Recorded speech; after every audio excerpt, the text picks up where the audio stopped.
Sorotan publik atas wacana majunya putra bungsu Jokowi di Pilkada Jakarta, Wakil Presiden Ma'ruf Amin sempat melempar candaan kalau bisa memilih ingin jadi anak presiden.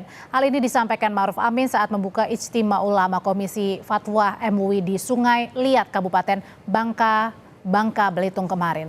Menurut Ma'ruf Amin, dirinya lama berkecimpung di Komisi Fatwa hingga akhirnya menduduki jabatan Wakil Presiden. Ia berharap ada yang mengikuti jejaknya. Meski demikian, Ma'ruf Amin menyatakan sudah takdirnya manusia tak bisa memilih lahir dengan status tertentu. Wapres mencontohkan orang tak bisa memilih mau lahir di mana atau ingin orang tuanya siapa. Kata Ma'ruf Amin, kalau saja bisa memilih, ia ingin jadi anak presiden.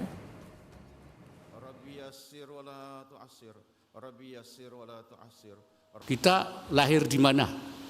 Kita nggak bisa milih. Pak Gubernur, walaupun sekarang jadi Gubernur Bangka Belitung, lahirnya di Aceh, nggak bisa. Saya milihnya lahir di Bangka, nggak bisa. Betul? Nggak ada orang bisa milih, saya mau lahir di mana? Nggak ada.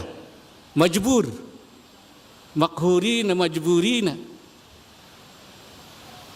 Orang tidak bisa milih siapa bapaknya, siapa ibunya. Apa bisa milih? Kalau bisa milih, bisa saja. Saya pengen jadi anak presiden. Tapi kan nggak bisa.